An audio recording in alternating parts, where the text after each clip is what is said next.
Hi, welcome back to my channel. I'm Heather, and today we're going to be doing a second round of reading roulette library style, where I go to the library based on the cards, like books based on cards that I pick from here.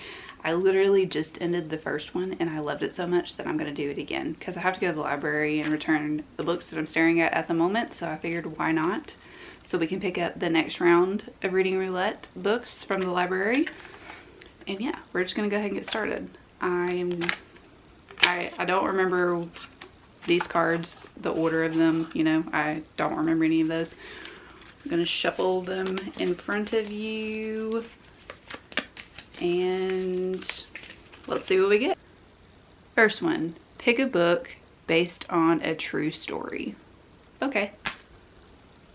Have to do a little bit of research on that one, but I think we can do it. That'll be a good browsing the library card. Okay, what's this one? Read a book that matches the current season. Ooh, a fall book. That'll be fun. I can do that too. All right, the next one. Choose a book with a 5-star prediction. Okay. And then what's this one? Choose a fantasy book. Okay, I think I can do all those. Oh, we gotta do one final pick. Choose a romance to read. Okie doke. So the ones that I have, maybe I could like put two of these together or something like that. Okay, so we have choose a romance, choose a fantasy, 5-star prediction, read a book that matches the season based on a true story. High five. I'll take you to the library and see what we can get.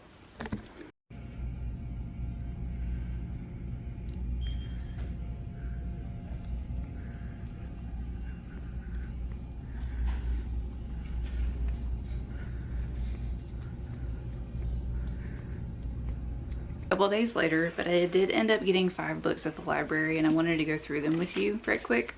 The first book that I got, this is for I got 2 books that could potentially go with the fantasy and romance. The Shape of Water.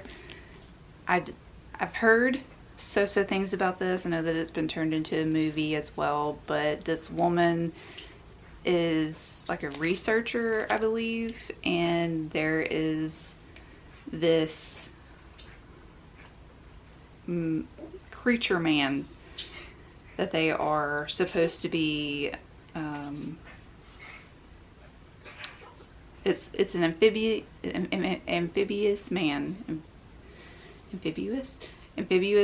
that they've captured in the Amazon, and they're going to be studying it. It's during the Cold War. So I got this. It's more sci-fi than it is fantasy, but you know, sci-fi and fantasy kind of go hand in hand sometimes. But I also got this too. This is North is the Night, and I know that this is a romantasy. So I have these 2 books. I might read both of them for both of them. Just put this one towards the romance and this towards the fantasy, you know. But wanted to check both of these out, kind of intertwine the two for those 2 cards. Then I got Hidden Figures for the book that is based on a true story or true events. Very excited about this. When I was a teacher, we took my students to watch this movie in theaters and they absolutely loved it. So ever since then I've been wanting to read the book. And then for 5-star prediction, I have There Are Rivers in the Sky. And I've heard really good things about this one too. I didn't realize how chunky this book was, but I've heard that the audiobook is beautiful. The story in general, it's supposed to be sad. I know it's just supposed to be sad, but I have been really liking literary sad fiction this year, so hopefully that's a 5-star. And then the last one that I picked up is The Curse of the Day for the current season that we're in, fall.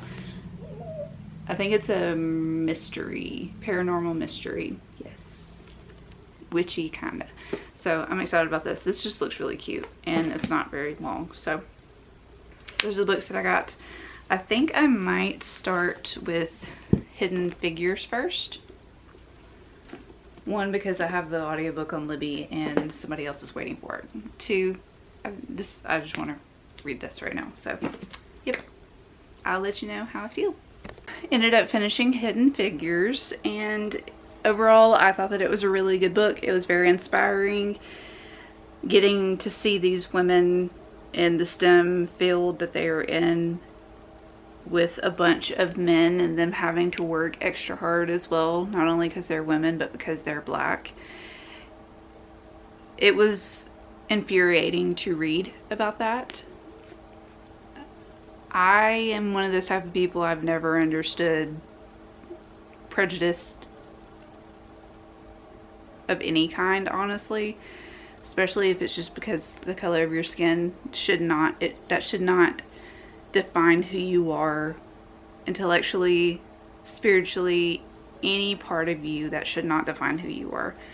And these people who knew that these women were brilliant but still put them in the background because they're women and they're black, I thought that was really shitty.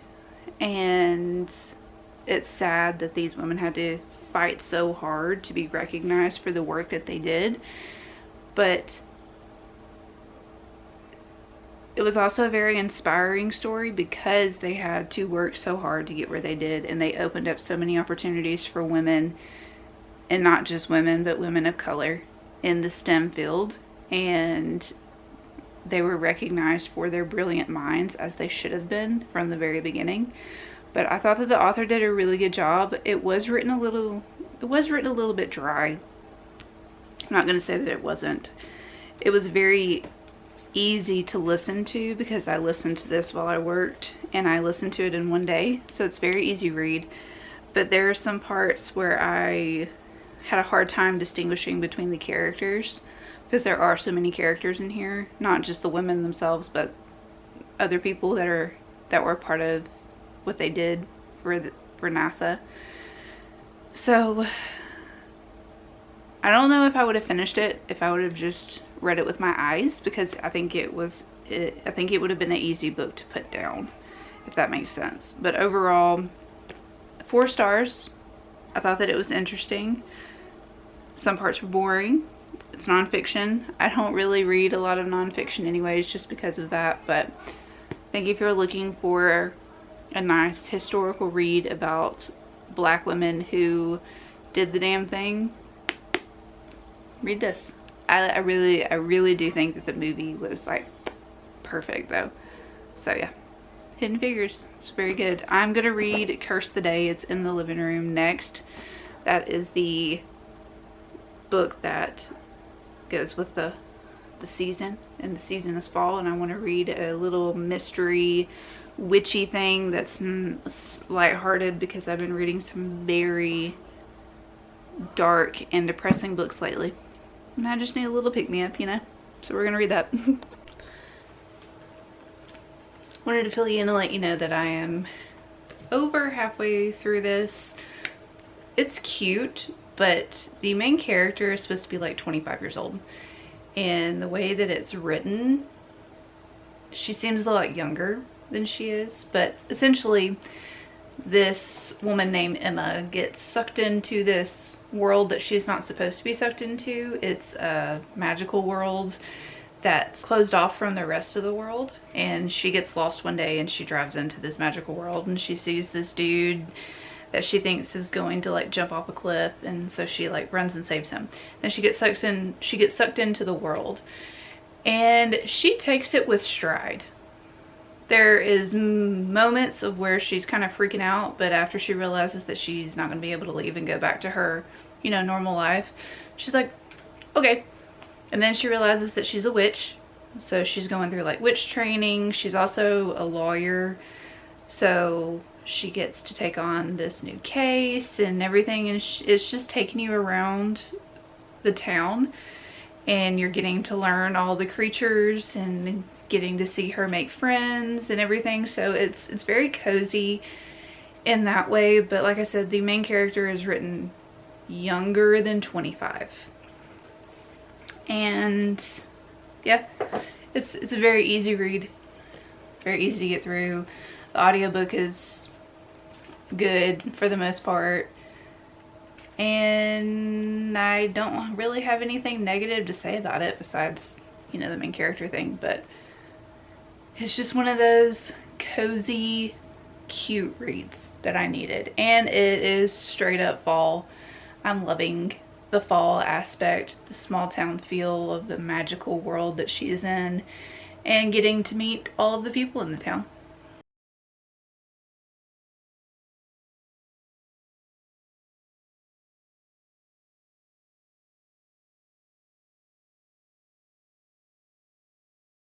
Wanted to fill you in and let you know that I'm halfway through The Shape of Water. This is not what I was anticipating it to be. I was anticipating it to be more of a romance than a horror. And I knew that it was going to be historical. It's written in like the 1960s Cold War, 1960s Cold War era.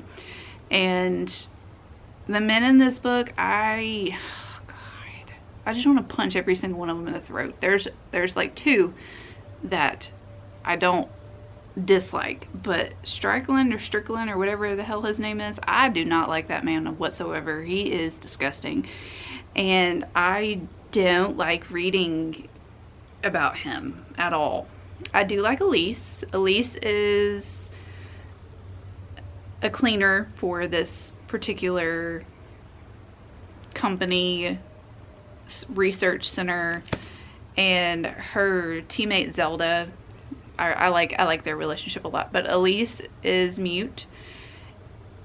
She speaks sign language, and she's always kind of just been thrown off to the side because she's mute, and people think that she's stupid. People look down on her, and she's just lives her life very quietly. But Zelda takes her under her wing. She learns sign language, and Elise and her become really, really good friends. But there is this one thing that Elise notices. There's a new subject, there's a new thing that these people are researching, and it's like a fish man. And she becomes friends with this fish man. She teaches it sign language, she teaches him sign language, she feeds him. She is trying to save him from becoming a research subject in a way where they like kill him and chop him up and all this kind of stuff. But there's a lot of things in her way of succeeding in that.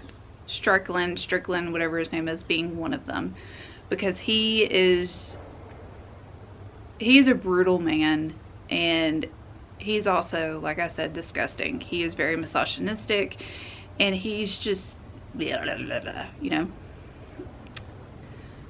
But yeah, I am not disliking it. It's just a little bit different than what I was anticipating. It is a pretty quick read / listen to. There are also like pictures in here which I thought were cool. There's an egg. Elise brings this fishman eggs all the time. And then there's another one in here. Let me find it. It's like a monkey. It's a monkey. It's like a creepy little monkey. Where is it? There it is. Can you see the monkeys? Yeah, so I'm enjoying that. There's also parts of the story that are redacted. So when they're talking about specific things, you can't see what the words are. But the narrator is doing a really good job with the different characters and impersonating them and bringing them to life. This story is written very beautifully. Like, it's very lyrical, and the prose is really pretty, but there's just some things that I'm just like, you know, me. But yeah, overall, not a story I was, Jesus freaking Christ. I have 100 more pages left. Oh, I'm ready for this book to be over. I finished, check it out. I finished The Shape of Water last night, and I'm giving it a 2. By the end of this, I just wanted it to be over.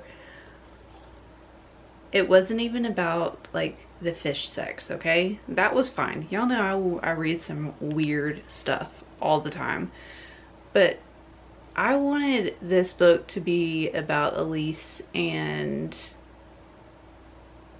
no, her name is not Elise, Eliza? Yeah, Eliza and the fish creature, okay? I wanted it to be all about them, all about their romance.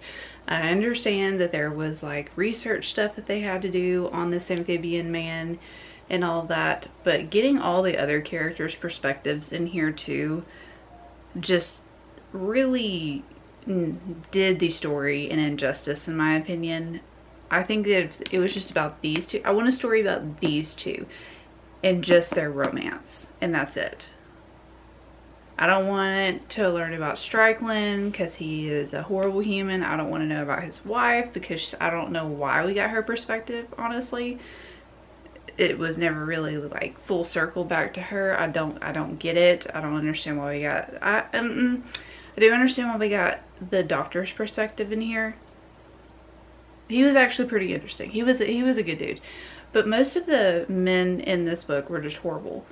And like I said, I just wanted their romance. We got it in the last part, and honestly the last part just went downhill very quickly, and I really just wanted it to be over. When it was the last word, I was like, hallelujah, okay?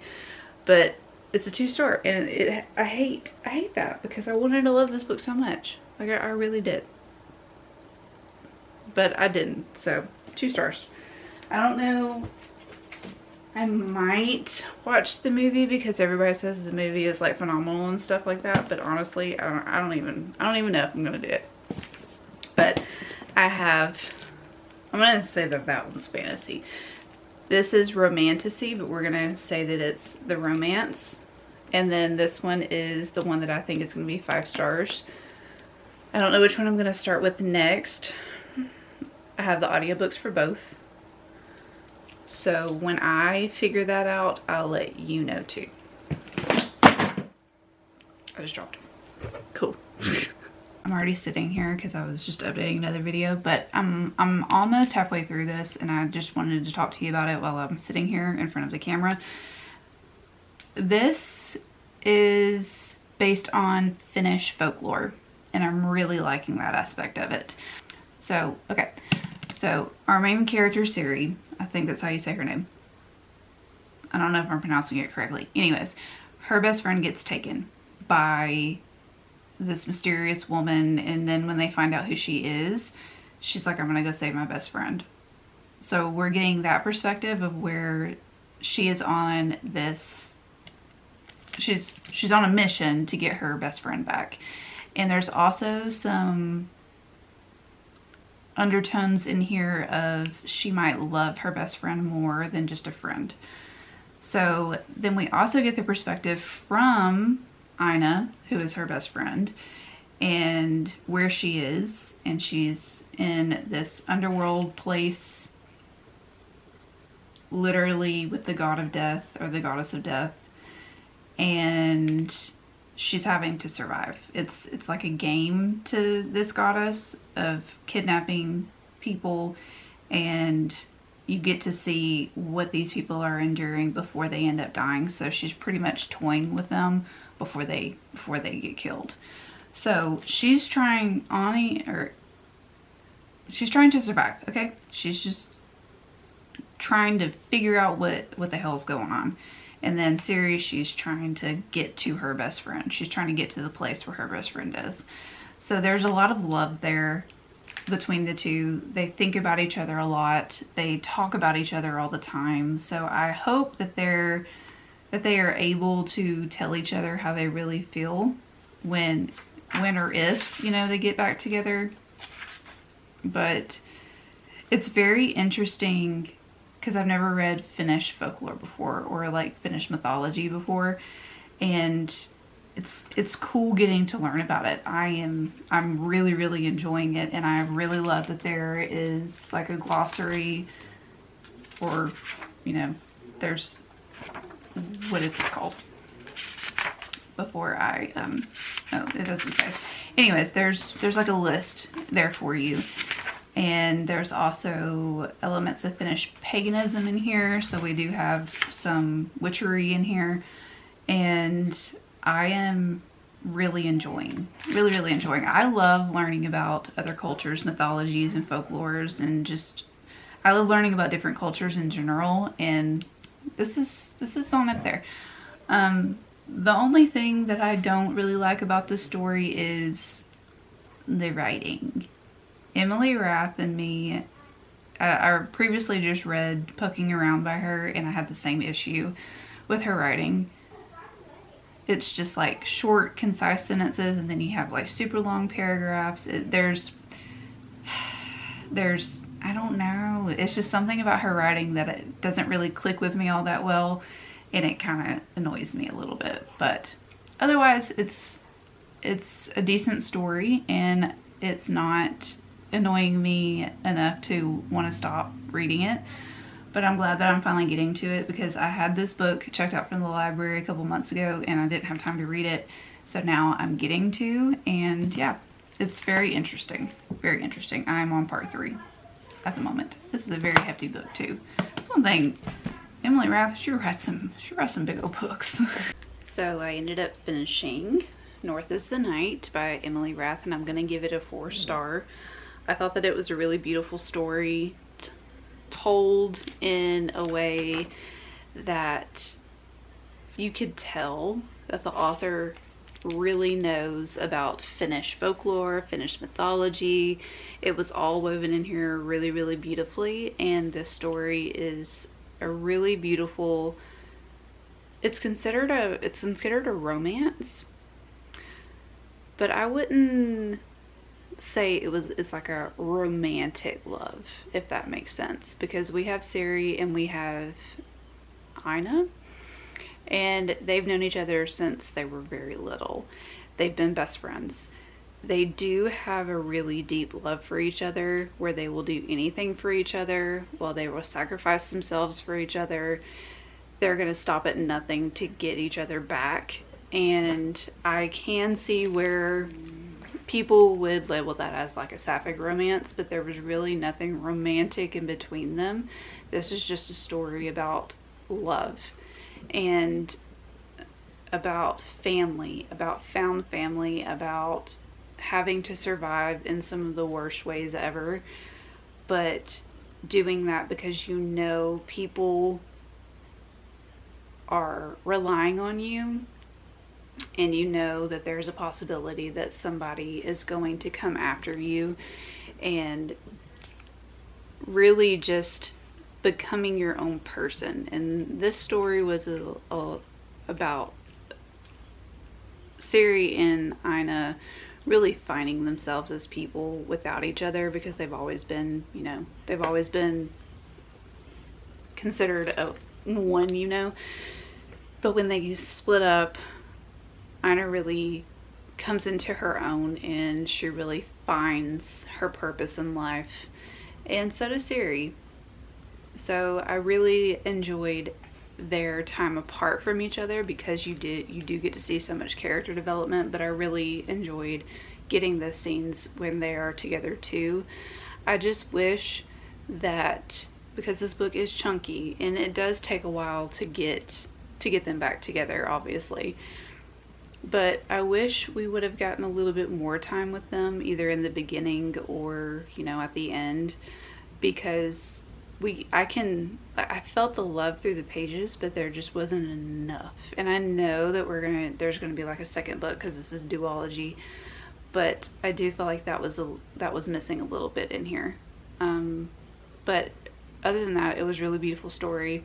Like I said previously, Emily Rath's writing isn't my absolute favorite, but she really can tell a story and write some emotion in a book. And yeah, I really did like this.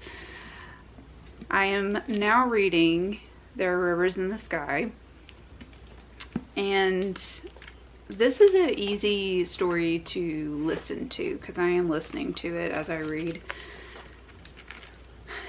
But it's also, to me, rather boring. This is that type of literary book that I have to like, oh, I don't remember anything that I just read, so I have to go back and reread it.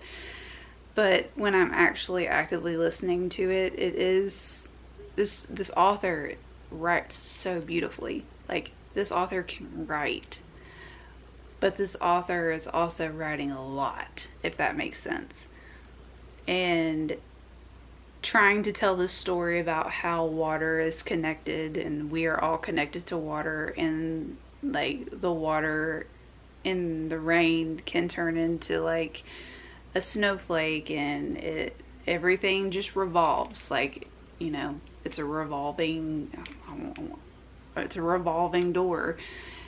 Water is one of those elements that just like, we need it. We have to have it to survive. And that's the story that the author is trying to tell and is telling, but I just find it kind of boring, just a little bit. We are following 3 different characters. We're following Arthur, we're following Naren, and Zalika.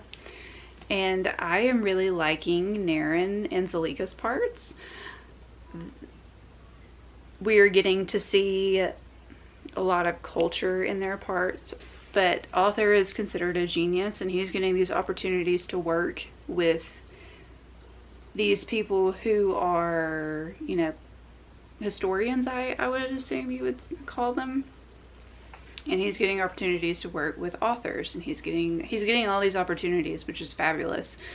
But he is still poor, and he's still having to go through all of the things that poor people go through while he's working with these really influential people.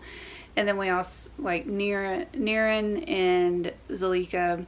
They are from the present. Naren is 2014 and Zalika is in 2018, and we're learning about a flood and how detrimental water can be, and how the flood just like took out these people and these people's homes, and how they had to relocate and all of these things. And somehow all of these stories are going to connect into one, and it's going to be because of the water. But I'm really liking getting to learn about all of the different cultures in here, and learning about the different family traditions in here as well. And it is interesting, but it's also kind of boring in the same realm, you know. But it's written very beautifully. The prose in here is absolutely gorgeous, and I am learning a lot about water. I ended up finishing There Are Rivers in the Sky, and I'm gonna give it a 3.5. I'm still standing by, some of this was a little boring to me, because it was, but I do understand the message behind this book. Water being one of the most important resources that we have to survive is not accessible to everyone. There have been people in the past, groups in the past, you know, that have used, sorry, I'm gonna move this so there's not a glare, but there have been people in the past that have used water against specific groups of people to gain control over them. And there are natural disasters that destroy homelands for people. There are like water systems getting poisoned, people not understanding back in the day, if you throw dead bodies in water, it's going to contaminate that water and it's going to make people sick. So over thousands of years, people have realized how valuable water is, but also have weaponized it, you know? And that's one of the main things about this, is how the water that we drink and the water that we have today has traveled all over the world. And water being reused goes into the sky and then it comes back down, and then it's just a never-ending cycle.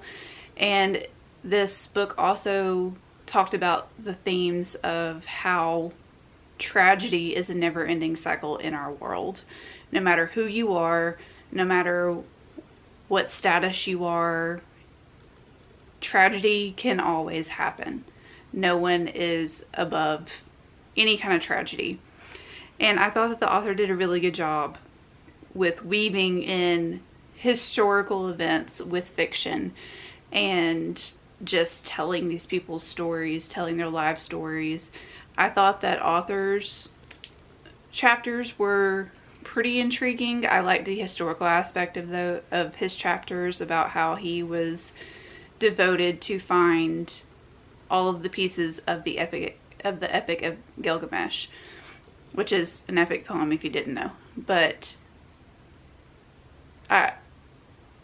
they were intriguing enough for me to understand and like comprehend his importance behind it, because if he wouldn't have found the Epic of Gilgamesh, then people wouldn't have gotten that story, and he wouldn't have been able to see the tragedies that were going on in the world around him, because he, even though he's poor, he was still more privileged than a lot of people in the world. Then we have Naren, who is extremely close to her grandmother, and something happens to where they get displaced, and her chapters were very heartbreaking because she is so young, and she learns really young, at a really young age, that the world is not a very nice place, especially to minorities and to lower people, quote unquote lower people. I'm not saying that. And she has to learn very quickly that people do not like her because, or do not like her or her people because of the way that they live. And then we have Zalika, and I enjoyed her chapters the most. She is a 31-year-old woman who is going through a divorce, and you see her journey trying to reestablish herself without her husband and trying to just navigate the world. And the way that this book all came together at the end, I thought was really well done. But just getting there, it took a while. This book is chunky, and the author had a lot to say in this book. It wasn't overwritten by any means, but it is a literary book, and sometimes literary books